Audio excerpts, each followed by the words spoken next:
कांग्रेस के नेता राहुल गांधी अब चौतरफा घिर गए हैं। बिहार चुनाव से पहले राहुल गांधी वोट चोरी का आरोप लगाकर बीजेपी को घेरने की कोशिश कर रहे थे, लेकिन अब बिहार में महागठबंधन की करारी हार के बाद राहुल गांधी को लेकर सबसे ज्यादा सवाल उठ रहे हैं।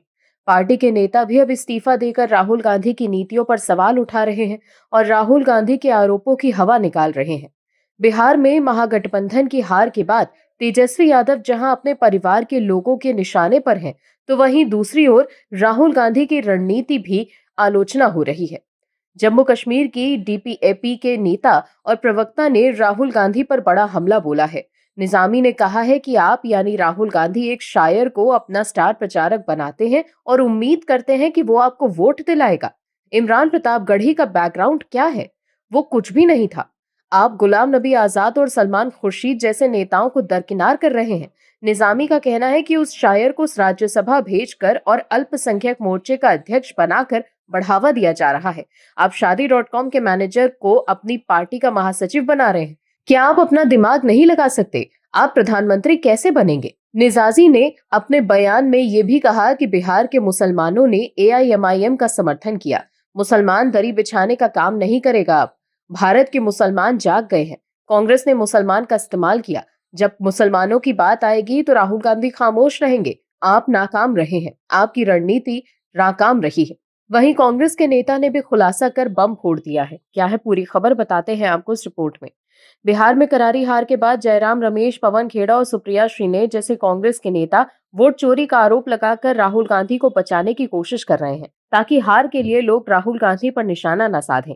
लेकिन कांग्रेस और राहुल गांधी के आरोपों की हवा उन्हीं की पार्टी में रहे बड़े नेता इस्तीफा देकर निकाल रहे हैं। दरअसल कांग्रेस के वरिष्ठ नेता रहे शकील अहमद ने एसआईआर और वोट चोरी के आरोपों को खारिज करते हुए बड़ा सवाल उठा दिया। इसके साथ ही टिकट बंटवारे को लेकर भी शकील अहमद सवाल उठा रहे हैं। वहीं बिहार कांग्रेस में एसआईआर चुनावी मुद्दे पर बढ़ते मतभेदों की इशारा करता है।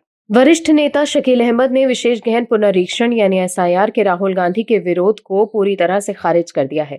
शकील अहमद ने सवाल उठाया कि अगर 65 लाख मतदाताओं के नाम कथित तौर पर काटे गए थे तो 65 लोगों ने भी वो विरोध क्यों नहीं किया। वहीं शकील अहमद के बयान का वीडियो को एक्स पर शेयर करते हुए अमित मालवीय ने एक्स पर लिखा है कि वरिष्ठ कांग्रेस नेता शकील अहमद ने राहुल गांधी के विशेष गहन पुनरीक्षण यानी एसआईआर के विरोध को पूरी तरह से खारिज कर दिया है। उन्होंने सही ही सवाल उठाया है। अगर 65 लाख मतदाताओं के नाम कथित तौर पर काटे गए थे तो 65 लोगों ने भी विरोध क्यों नहीं किया। उन्होंने आगे पूछा कि कांग्रेस, राजद या फिर कम्युनिस्ट पार्टियों के एक भी कार्यकर्ता ने एक भी आपत्ति क्यों नहीं दर्ज कराई। अब ये स्पष्ट है कि राहुल गांधी अवैध घुसपैठियों, जिनमें से ज्यादातर रोहिंग्या और बांग्लादेशी मुसलमान हैं, को बचाने का अभियान चला रहे थे। ममता बनर्जी को शकील अहमद की बातों से सीख लेनी चाहिए और एसआईआर का विरोध बंद कर देना चाहिए, जिसका उद्देश्य अनुपस्थित, स्थायी रूप से स्थानांतरित, मृत, गैर भारतीय नागरिकों, कम उम्र के और पहले से पंजीकृत मतदाताओं को हटाना है। ममता बनर्जी का विरोध केवल एक ही बात साबित करता है। वो चाहती थी कि नकली मतदाता, अवैध बांग्लादेशी मुसलमान और रोहिंग्या मतदाता सूची में बने रहें, क्योंकि वो जानती हैं कि उनके बिना वो जीत नहीं सकती। पश्चिम बंगाल में अब गणना फॉर्म बांटे जा रहे हैं और ये सर्वाधित है कि टीएमसी बीएलओ पर मृत, नकली और अवैध मतदाताओं को फॉर्म सौंपने का दबाव बना रही है। यहाँ एक बात ध्यान देने योग्य है कि अवैध फॉर्म भरने या फिर फर्जी दस्तावेज जमा करने वालों को 1 साल की जेल हो सकती है। अयोग्य मतदाताओं को फॉर्म बांटने या फिर झूठे फॉर्म स्वीकार करने वाले बीएलओ भी जांच के दायरे में आ सकते हैं। टीएमसी के लिए अपना जीवन और करियर बर्बाद मत करो। अवैध मतदाताओं को बस चले जाना चाहिए। बिहार में महागठबंधन की हार से सीख लो।